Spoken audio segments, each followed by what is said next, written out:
Well, I've had quite a large response to my video about the Islamo-Nazis who are attempting to drive a fundamentalist wedge into British society with the connivance of our corrupt, dhimmi politicians. And some of the most positive messages I got were actually from Muslims who are themselves embarrassed by the activities of these people. So that was very gratifying, and thank you very much indeed for all those.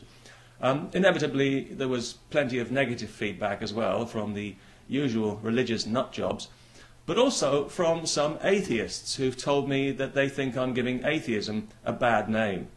Yeah, right, like it ever had a good name. I've been told things like my arguments are too crude, I'm damaging the atheist cause, I'm not contributing to the debate, and my personal favourite, you won't convert anyone to atheism by insulting people. Well, okay. First of all, as regards being crude, we are talking here about religion, in case you hadn't noticed, and it doesn't come any cruder than monotheistic dogma. I mean, I can only aspire to that level of crudity, but just for your sake, I promise to do my very best. Obviously, I'd like to show more respect to people's sincerely held beliefs. Of course I would, but unfortunately, that would violate my own sincerely held belief that religion is a filthy lie and a threat to civilization. So you can see the problem I've got with that. Besides, I don't think that I'm insulting anyone who doesn't deserve it 1,000 times over. I also think that if we did a bit more insulting and a bit less pointless debating, then religion might not have such a falsely inflated idea of its own importance, and there might not be so many people on this planet who want us all to live our lives according to ideas and stories that would embarrass a second-rate fantasy novelist. I think to engage dogma in debate is to legitimise it and to confer on it a status that it simply doesn't deserve. With its arrogant intrusiveness, I think it long ago forfeited any claim it may have had to be treated with respect. Too many liberties have already been taken. Religious dogma has been allowed to encroach on ground it has no right to occupy, and to claim authority where it has no authority to claim anything. And I don't think that this is a matter for polite debate. Especially when all you're going to get is the usual raft of glibly held but unexamined certainties hammered home like coffin nails at every opportunity, because dogma is blind and deaf to anything that reason has to offer. Faith is non-negotiable, so where exactly is the debate? You obey the rules of reason, religion ignores them and neutralises your argument before you even opened your mouth. It's not interested in anything you've got to say. It's just waiting for you to draw breath so it can say, yes, that's all very well, but you've still got to submit because it's written in this book.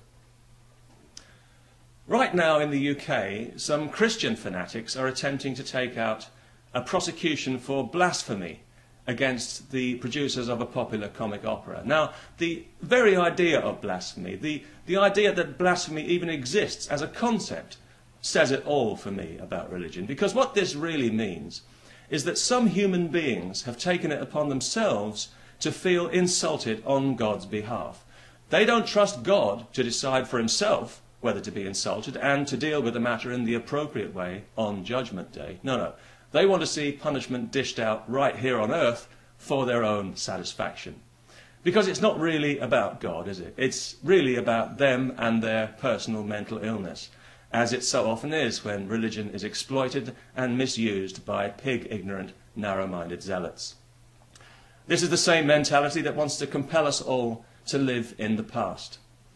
Now, the past has plenty to teach us, but I don't think it should be allowed to detain us against our will. Freedom from religion, from other people's unprovable beliefs, is our basic human right. At least I think it is. And some very determined people would like to take that right away from us. And if we don't do anything about that, they're going to be allowed to succeed. Maybe you think that the way to deal with this is to engage it in polite debate and to make all your little points and counterpoints and show us all what a clever dick you are. And that'll be great fun for you. And the good news is you don't even have to worry about somebody like me coming along and damaging your cause, because you haven't got a cause. What you've got is a hobby. If God existed, and if I had any reason to ask him for anything, I think I'd probably ask him to save me from the curse of polite and deferential atheists. Religion is out of control right now precisely because too many people have been too diplomatic for too long. If we'd had the balls to do some straight talking years ago when we should have, and put this insulting nonsense in its rightful place with astrology and palmistry, we wouldn't even be talking about this now. We'd be doing something more useful with our time. What a waste of an enlightenment. So my position is pretty clear. Believe whatever you want, but if you want me to believe it, then provide evidence or expect mockery and ridicule. Do not expect polite debate. I'm not trying to convert anyone to anything. I don't give a damn what anyone believes, as long as I don't have to keep hearing about it. And by the way, that would include condescending atheists, just for future reference. I'm not interested in arguing about whether God exists or not. I couldn't give a shit. If he does, he can go and suck eggs for all I care. In fact, he can know himself in the biblical sense. Because I want nothing to do with any God who would encourage murder on his behalf, which the God of the desert repeatedly does. In fact, I'm ashamed and embarrassed to have been created by somebody with such moronic values, which is why you'll never hear me bragging about it. So I'll carry on giving his so-called religion the verbal finger, and you can carry on with your polite discourse, and who knows, maybe you'll come to some kind of amicable compromise where you only have to spend half your life on your knees. That might work for you. And if not, well, at least you'll have something to keep you occupied, which is the main thing, really, isn't it? Okay, that's enough. I'm out of here. Peace and love to one and all.